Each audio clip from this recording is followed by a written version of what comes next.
In February of 2021, temperatures plunged to historic lows in Texas. Extreme cold sent millions rushing to heat their homes. But the demand was too high for the energy grid. Nearly 250 people died in the state, mostly as a result of prolonged exposure to the cold. The Texas power grid, this right here, had a multi-system failure. It was awful. The power stayed out for a week, and you know it was cold.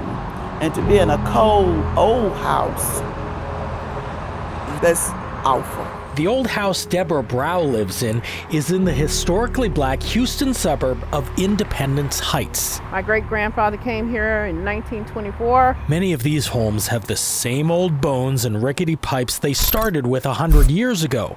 Today's community leaders, like Tanya DeBose, are fighting for some bare minimum safety upgrades. Not many people have had like a major overhaul of replacing pipes and electricity in their homes. So in most of your low-income communities of color are usually the ones that are really very vulnerable. Some Independence Heights homes were flooded out by the relentless rains of Hurricane Harvey back in 2017. And then again in 2021, when Texas power plants froze, people lost power and their icy pipes burst. The freeze, February freeze, I don't know if everybody is as interested in this power grid thing. But after what we've gone through, they should be.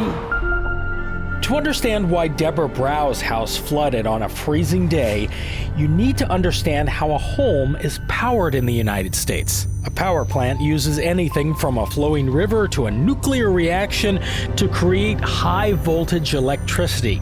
That power flies long distances over a grid in a fraction of a second towards your neighborhood, where the voltage is lowered enough to safely enter your house and turn on the heat. It's that last part of the trip where 92% of power failures happen. You see, if one power plant goes down, you can always get power from another part of the country. But here in Texas, that's not an option. When power plants freeze here, almost everyone's heat goes out.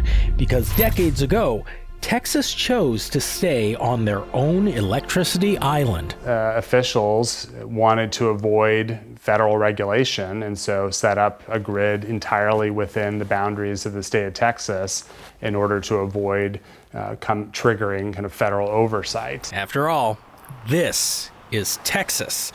Some utilities don't want the federal government telling them how much to charge or spend, things that could potentially impact their revenue. And because the Texas energy industry is so big, they've been able to do this for decades. Texas, notoriously independent and wanting to do it our own way. And, that's had some advantages, but also it has came back to bite us, when we really could have benefited from connecting our grid to the rest of the country. Luke Metzger is one of the leading voices trying to reconnect Texas to the eastern and western grids that serve the rest of the country. So while cold states like Minnesota and hot states like Arizona have federal regulations that force them to prepare the power plants for extreme weather, Texas doesn't have those rules. We talked to one of your representatives in Congress, Dan Crenshaw. I just wanted to show you this interview and get your reaction to what he said here. Is there any idea of integrating your grid into a more national grid so you don't have the problem like you had last winter?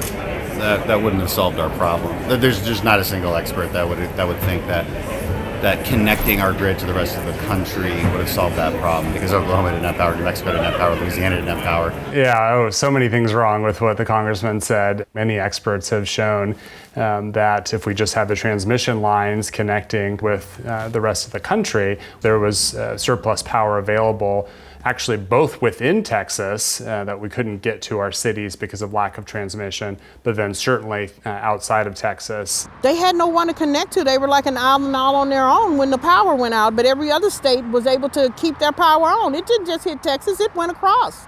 But Texas was the one that was froze. While the pipes were bursting here in Houston, it's a disaster. Luke Metzger, his wife, and 3 little kids were freezing inside their newer Austin home for 3 long days. Covered our windows with every blanket we could find, and then at night, we just all 5 of us, crawled into to bed together, huddling together to try and stay warm. We could have been able to help, but right now that doesn't happen because they don't want to be a part of the federal systems. As it stands now, even U.S. Energy Secretary Jennifer Granholm can't help fix what could happen again tomorrow. How do you, as the Department of Energy here in Washington, D.C., do anything about what is happening down in Texas where they have a freak snowstorm and then everything goes down? We want to be able to help them. Her Republican opponents think more regulation on the existing grid is not the answer. Instead, Representative Crenshaw told me the answer is actually more power plants to increase capacity. So we haven't built new nuclear plants, haven't built new coal plants, barely built any new gas plants. We've built a ton of new wind. They are producing a huge amount of wind and solar. And for them to be able to export that, it's an economic opportunity for them. The ethos of Texas, I understand, is that we're going to go it on our own. I just hope that when the leaders say that they're thinking about the folks on the ground who have to suffer, because these freak storms are only going to continue to accelerate. I'm angry too.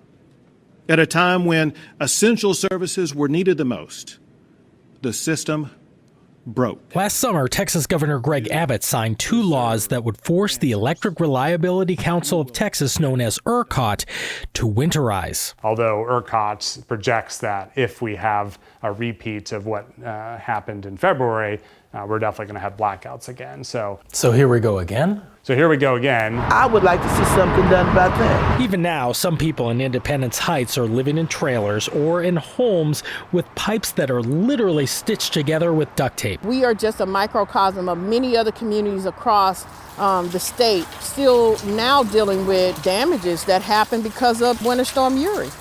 All Texas homes are not equal. Newer homes with better pipes are already prepared to survive the next freeze-out.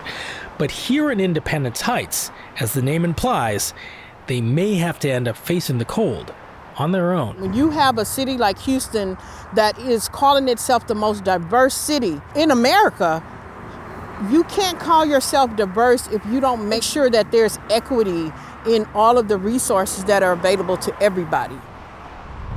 And you know what? We just heard from public relations at ERCOT. They say in part in this statement, already ERCOT has started examining what happened before, during, and immediately after the storm.